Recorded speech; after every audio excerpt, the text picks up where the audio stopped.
gifting, especially in the time of Paul, okay, because they were fighting different religions, okay, false religion. So they need the special Sophia, so that they can speak against the false religion. And so they believed that these gifts were limited mostly at that time, during the time of the Corinthians, okay. And so this is why some of these gifts that we will list later on, that some, I said about the controversy, that some people believe that these gifts are not in operation anymore, okay. And so sometimes we categorize them as people who believe in that way are called cessationists, okay.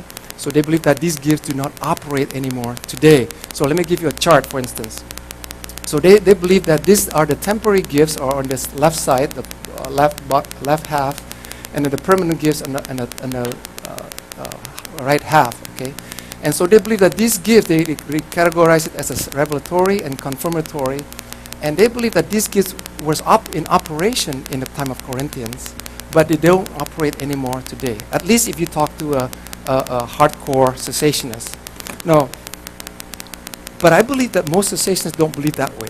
I think if I understand correctly, is that they do believe in most of the gifts, except that, for instance, they do believe that miracles can happen or healings can happen, but they don't believe that a certain person can claim themselves to have the gift of healing, for instance. They don't believe that a person can go say, you know what, I have the gift of miracles, or I have the gift of, healings. Okay? But they do believe miracles can happen, okay? But I just want to tell you this because I want you to know that, at least for the church to be informed, that there are different views. But this is as good of a time for me to tell you as well that, as for me, that your pastor, I am not a cessationist. I do believe that all these gifts is still in operation today. Now, I do also believe that in closed revelation, that means that the Bible is closed. There's no more new revelation. We can't add or subtract from this book, okay? I do believe that, okay? But as far as the gift is concerned, I do really strongly believe that all these gifts are still applicable to us. It is very important to us, and the church needs it even more today, if anything, because we are living in the last days.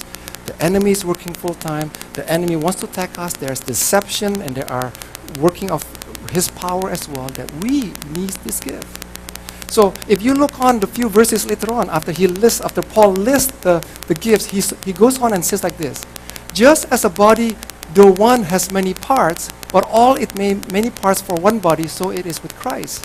A few verses later he goes, if the whole body were an eye, where would the sense of hearing be? If the whole body were an ear, where would the sense of smell be? But in fact, God has placed the parts in the body where every one of them, just as he wanted them to be. If they were all one part, where would the body be? As it is, there are many parts, but one body. So it's interesting here that after Paul talks about the gifts, after he lists the 9 gifts in the first part, he began to use an illustration or analogy that we are like a human body. The human body has many parts, and each parts have different roles and different functions, but we all fit together to work as one body. But I believe after talking about the gift, he's saying that every part of our body has different gifts. The eye has a different gift than a nose or a tongue.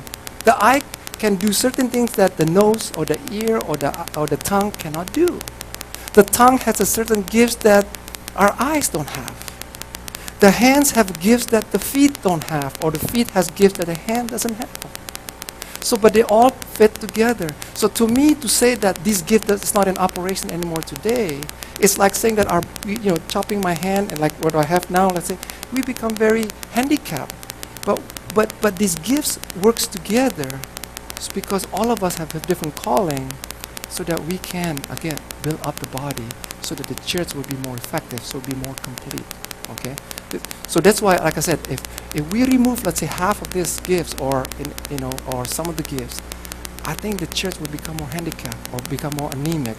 So that's why I choose to believe, my conviction is that all these gifts are relevant and still in operation today. So let's go back to wisdom again. Here's my definition that I choose from my preparation. I did not read it or get it from anywhere, so hopefully this will help you. My definition of the word of wisdom is this: it is knowing what or how to say, or what or how to do at the right time, at the right place, done with the right heart or attitude, so that the ultimate result is to bring glory to God and to fulfill God's purpose in our lives or in that situation. Okay? So for me, the word of wisdom is basically that special, understanding or special knowing what to say or how to say it at the right place, at the right time, done in the right way with the right attitude, so that ultimately it will bring glory to God. Okay? Now, how do I get that? Why I conclude with that? Well, unfortunately, Paul did not give a definition. Paul did not say, okay, by the way, this is what wisdom means, this is what knowledge means, this is what prophecy means. He didn't do that. So we have to kind of extract from different parts of the Bible. And if you look at, for instance, in book of Proverbs chapter 1, wisdom is one of the attributes of God. And it has a feminine pronoun of a she, that she's been existed from the time, when God created and so on and so on. But I like to look at from James, because look at the way James puts it. He clearly defined what wisdom is. He goes, who is wise and understanding among you? Let them show it by their good life, by deeds done in humility that comes from wisdom.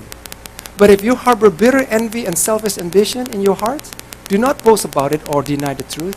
Such wisdom does not come from heaven, but it is earthly, unspiritual, demonic. For where you have envy and selfish ambition, there you have find disorder and every evil practice. And then he goes on, but the wisdom that comes from heaven is first of all pure, peace-loving, considerate, submissive, full of mercy, good fruits, impartial, and sincere. So it's very clear here, church, that James give a distinction here between godly wisdom from earthly wisdom. He listed for us, godly wisdom has these characteristics, good conduct, humility, pure, and so on, while earthly wisdom have all these particular bad characteristics. Okay? So, here, let me put it this way. Let me give you a very classical example how a word of wisdom was, I believe, we can see it in the Bible. Most of us probably know the story about, the good news is that if any one of us lacks wisdom, you should ask God, who gives generously to all without finding fault, and it will be given to you. The good news is that when there are times when we need special wisdom from God, because maybe we have big decisions to make. Maybe who to marry, or where we need to choose what college to go to, or what's job to take. Special big decisions, and we really need special wisdom from God.